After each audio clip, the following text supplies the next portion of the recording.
Hello friends, welcome to my YouTube channel special field special study में। आज इस video में हम बात कर रहे होंगे टीएड स्पेशल एजुकेशन के अंतर्गत वीआई, एचआई और आईडीडी तीनों ट्रेड के अंतर्गत आपके सेकेंड ईयर के पेपर नंबर 7 की, जो कि आपका कॉमन कोर्स है। आप लोग जानते हैं कि ये सभी ट्रेड के बच्चे इस पेपर का अध्ययन कर रहे होते हैं। तो ये सब्जेक्ट आप लोगों को वैसे भी इसका नाम पता होगा, बट मैं फिर भी आप लोगों को यहाँ बता देना चाहती हूँ कि इस सब्जेक्ट का नाम है education in the emerging Indian society and school administration. ये आपका सब्जेक्ट रहेगा, पेपर नंबर 7 है आपका, और सेकेंड ईयर का ये फर्स्ट थ्योरी कॉमन पेपर है। तो चलिए शुरू करते हैं। अभी तक हम लोगों ने सेकेंड यूनिट तक कंप्लीट कर लिया है इसमें शॉर्ट टाइप क्वेश्चन में।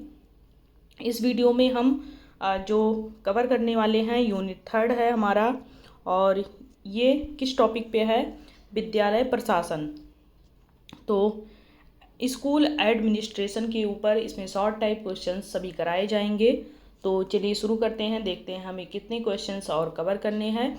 और मैं आपको बता दूं, इसमें आपके 3 यूनिट से ही आपके सभी शॉर्ट टाइप क्वेश्चंस पूछे जाते हैं।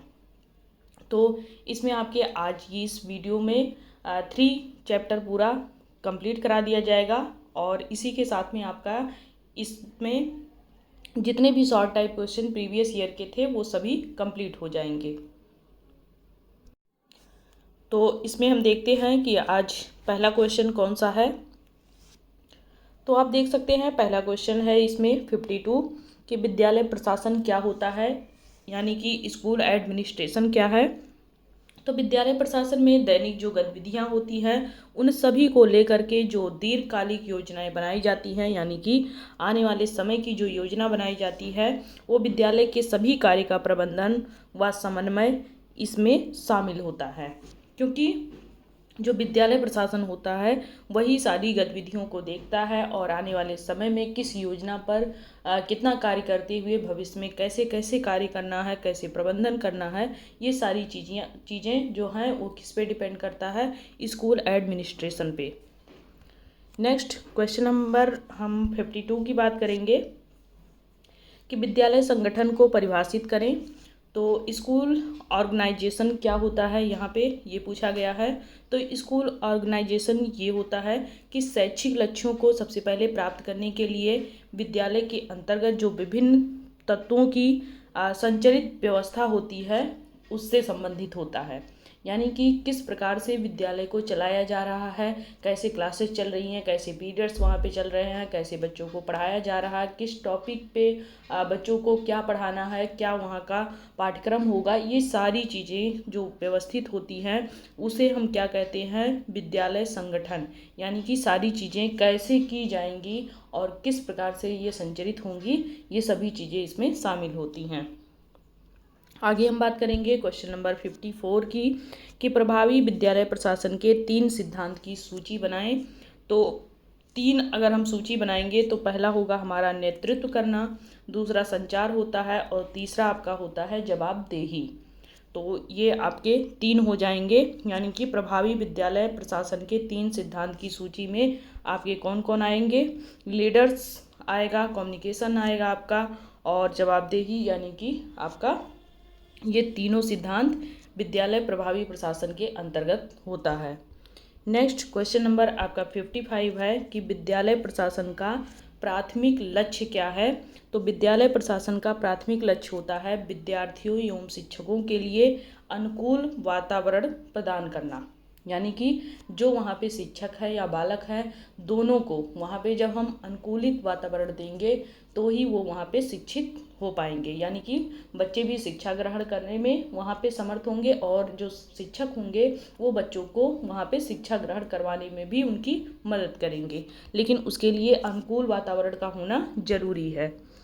नेक्स्ट क्वेश्चन नंबर हम 56 की बात करेंगे कि प्रभावी विद्यालय प्रशासन छात्रों के प्रदर्शन को किस प्रकार से प्रभावित करता है।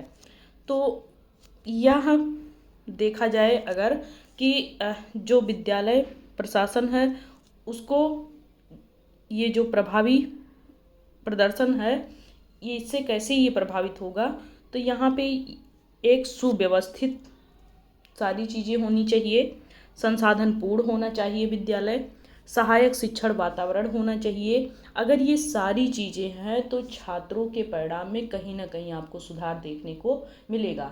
जिस भी वो स्थिति से आए होंगे बच्चे, उसमें आप काफ़ी सुधार देखने को पाएंगे। नेक्स्ट क्वेश्चन नंबर हम 57 की बात करेंगे कि विशेष विद्यालय क्या है। तो विशेष विद्यालय आप जानते हैं जहाँ पर दिव्यांग बच्चे या कह लीजिए कि जो विशेष आवश्यकता वाले बच्चे होते हैं उन्हीं को यहाँ पे शिक्षा दिया जाता है और उन्हीं के लिए ये विद्यालय डिजाइन किया जाता है। तो विशेष विद्यालय यानी कि स्पेशल स्कूल में केवल आपके दिव्यांग बच्चे या कह लीजिए जो विशेष आवश्यकता वाले बच्चे होते हैं केवल उन्हीं को वहाँ पे शिक्षा दिया जाता है। और समावेशी शिक्षा में आपके सामान्य बच्चे और दिव्यांग बच्चे दोनों वहाँ पे आपके शिक्षा ग्रहण करते हैं और मुख्य धारा में आपके केवल सामान्य बच्चे होते हैं। नेक्स्ट क्वेश्चन नंबर आपका 58 है। आप देख सकते हैं जो मैंने अभी आपको बताया वही क्वेश्चन यहाँ पे पूछा है। समावेशी विद्यालय को परिभाषित करें। तो आप जानते हैं समावेशी विद्यालय क्या है, जिसमें आपके सामान्य बालक और दिव्यांग बालक दोनों ही शिक्षा एक साथ ग्रहण करते हैं। यानी कि एक समावेशी विद्यालय विशेष आवश्यकता वाले विद्यार्थियों को उचित सहायता सुविधाओं के साथ में यहाँ पे नियमित कक्षाओं में एकीकृत करता है, यानी कि दोनों को एक साथ बिठा करके वहाँ पे शिक्षा दिलवाता है समावेशी शिक्षा के अंतर्गत। नेक्स्ट क्वेश्चन नंबर हम बात करेंगे 59 की। थोड़ा सा वीडियो फास्ट आप लोगों को पढ़ाया जा रहा है, लेकिन आप लोग इसमें ज़रा सा भी अगर कहीं समस्या आपको लग रही है कि नहीं मुझे ये क्वेश्चन समझने में समस्या है, तो फिर आप लोग कमेंट बॉक्स में लिखिएगा, उस क्वेश्चन को मैं दोबारा से समझा दूंगी। लेकिन टाइम कम है तो हम लोगों को थोड़ा फास्ट तरीके से पढ़ना भी है। हाँ, लेकिन आप लोगों ने अभी तक अगर वीडियो को लाइक नहीं किया है तो प्लीज़ वीडियो को लाइक करें, मुझे भी मोटिवेट करें आप लोगों के लिए जो मैं आप वीडियो बनाऊं और आगे अच्छी तैयारी आप लोगों की हो सके। तो वीडियो को लाइक करें, सब्सक्राइब करें और अपने दोस्तों को भी शेयर कर दें ताकि उससे मुझे भी फ़ायदा हो और आपको भी। तो चलिए शुरू करते हैं फिर से। हमारा जो ये क्वेश्चन है 59, ये क्या कहता है कि समावेशी विद्यालय की दो मुख्य विशेषताएं बताइए। तो सबसे मुख्य जो बातें होती हैं इसमें पहला होता है विभेदित अनुदेशन, दूसरा होता है सुलभ सुविधाएं। यानी कि यहाँ पे आप विभेदित अनुदेशन का मतलब ये होता है कि यहाँ पे आप जो सामान्य बच्चे हैं, दिव्यांग बच्चे हैं, उनको आप अलग अलग तरीके से कोई भी निर्देश नहीं दे सकते हैं, सबको एक साथ निर्देश दिया जाता है और सुलभ सुविधाएं दी जाती है ताकि सारे बच्चे वहाँ पे शिक्षा अच्छे से और सुलभ वातावरण में ग्रहण कर सकें। नेक्स्ट क्वेश्चन नंबर आपका 60 होगा कि समावेशी विद्यालय में विशेष शिक्षक की भूमिका क्या होती है। तो जो विशेष आवश्यकता वाले विद्यार्थी होते हैं उनको वहाँ पे विशिष्ट निर्देश देना और उनको सहायता प्रदान करना उनके शिक्षा ग्रहण करने में ये विशेष शिक्षक की भूमिका होती है। आगे हम बात करेंगे क्वेश्चन नंबर 61 की कि समावेशी विद्यालय दिव्यांग छात्रों को कैसे लाभ पहुंचा सकते हैं। तो वे विविध अंतःक्रियाओं को बढ़ावा दे करके या कह लीजिए सिंपैथी दिखा करके, समझ को विकसित करके और सोशल एक्टिविटीज़ को यहाँ पे बढ़ा करके। नेक्स्ट क्वेश्चन नंबर आपका 62 है कि शिक्षकों के लिए आचार संहिता क्या होती है। तो आचार संहिता जो है वो व्यावसायिक मानकों और नैतिक दिशा निर्देशों का एक समुच्चय होता है जिसका पालन शिक्षकों से अपेक्षित होता है, यानी कि जिसका पालन शिक्षक लोग करते हैं और उनसे ऐसी अपेक्षा की जाती है। नेक्स्ट क्वेश्चन नंबर आपका 63 है कि किसी विद्यालय के प्रधानाध्यापक के 2 प्राथमिक कर्तव्यों की सूची बनाएं। तो शैक्षणिक कार्यक्रमों की देखरेख करना तथा छात्रों और कर्मचारियों का कल्याण सुनिश्चित करना, ये आपके 2 प्राथमिक कर्तव्य सूची में आता है जो प्रधानाध्यापक होता है विद्यालय का।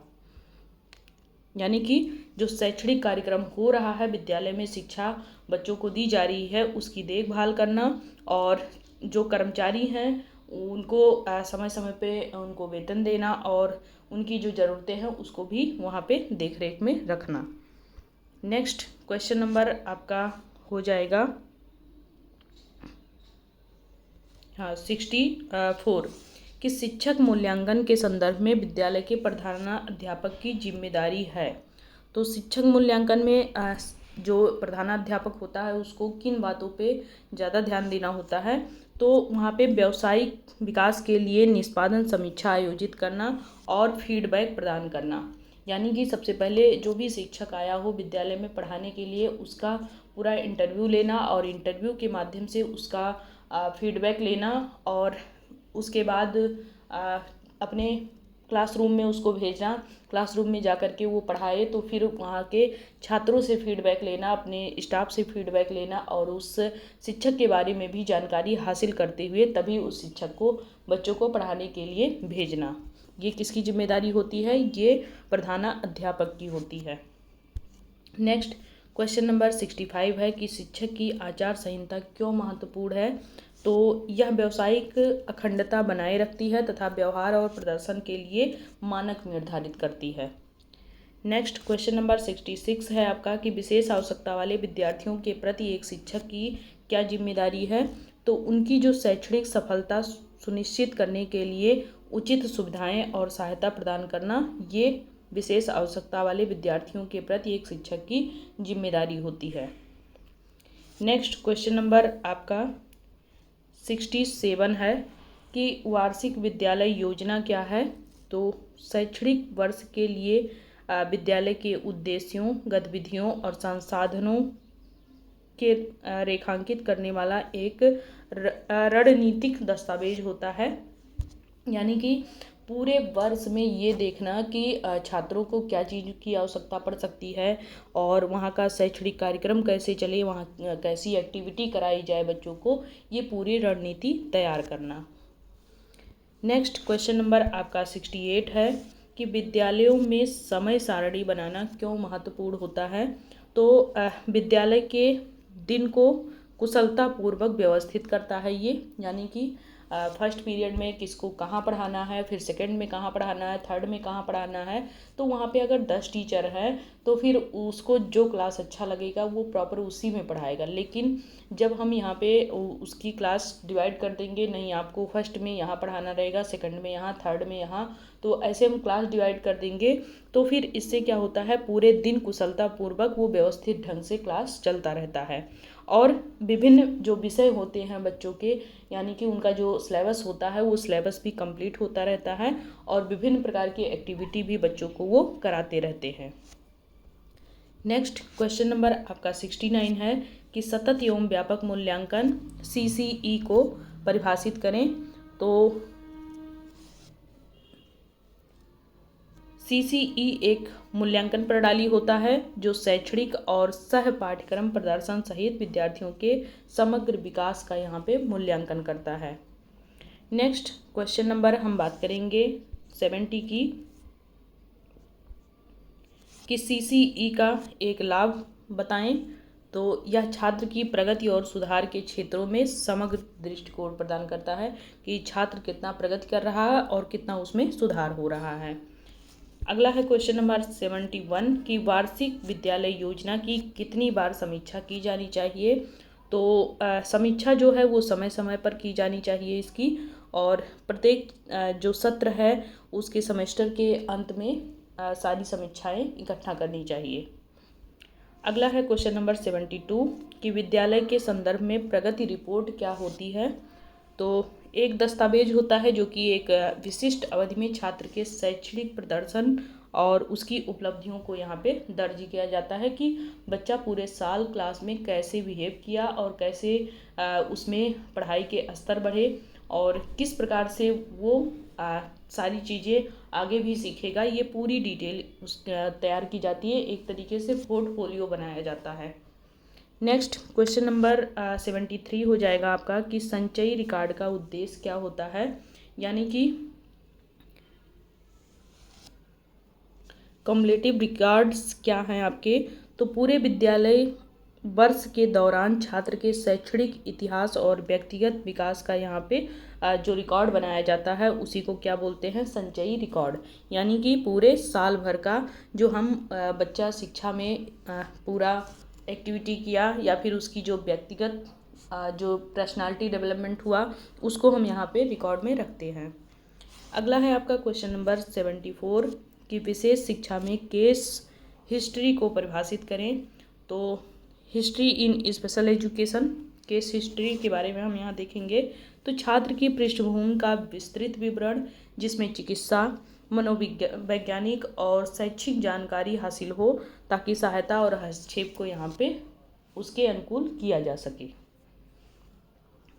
आगे है क्वेश्चन नंबर हमारा 75 कि विद्यालय रिकॉर्ड्स का सटीक रखरखाव क्यों महत्वपूर्ण है। तो यह छात्रों की प्रगति पर उचित नज़र रखता है और यहाँ पे सूचित शैक्षिक निर्णय लेने में यहाँ पे सहायता करता है। नेक्स्ट क्वेश्चन नंबर हम बात करेंगे 76 कि विद्यालय रिकॉर्ड्स को अद्यतन करने की जिम्मेदारी किसकी होती है। तो आमतौर पर जो शिक्षक होते हैं या प्रशासनिक होते हैं, कर्मचारी सहित विद्यालय के प्रशासन रिकॉर्ड को यहाँ पे बनाए रखने के लिए यहाँ पे लगभग सभी लोग जिम्मेदार होते हैं। यानी कि विद्यालय के प्रधानाध्यापक से लेकर के शिक्षक, कर्मचारी और वहाँ का जो प्रशासनिक और भी मेंबर्स होते हैं वो सभी यहाँ पे जिम्मेदार होते हैं। तो इसी के साथ में हमारा ये 76 क्वेश्चंस कंप्लीट होता है। नेक्स्ट वीडियो में आपको लघुत्तर क्वेश्चन मिलेंगे, यानी कि शॉर्ट्स से के बाद में आपके वेरी शॉर्ट्स क्वेश्चन थे आपके, अब आपको शॉर्ट्स क्वेश्चन और मिलेंगे। तो आप नेक्स्ट वीडियो में आप क्वेश्चंस देखेंगे जो आपके 3 नंबर के 4 नंबर के पूछे जाते हैं और ये आपके 1 नंबर 2 नंबर में क्वेश्चंस पूछे जाते हैं। तो ये आपके कंप्लीट होते हैं यहीं पे। और नेक्स्ट वीडियो में हम फिर से किसी टॉपिक के साथ में मिलेंगे जो आपके लिए काफ़ी हेल्पफुल साबित होगा। और इसके बाद हम फिर यहाँ पे प्रीवियस ईयर क्वेश्चन पेपर लेकर के आएंगे और उसमें हम ऑब्जेक्टिव टाइप क्वेश्चन सभी कराएंगे और शॉर्ट टाइप क्वेश्चन सभी कराएंगे और उसमें वेरी शॉर्ट्स क्वेश्चन भी कराएंगे। तो इससे आपको आने वाले एग्जाम में काफ़ी लाभ मिलेगा।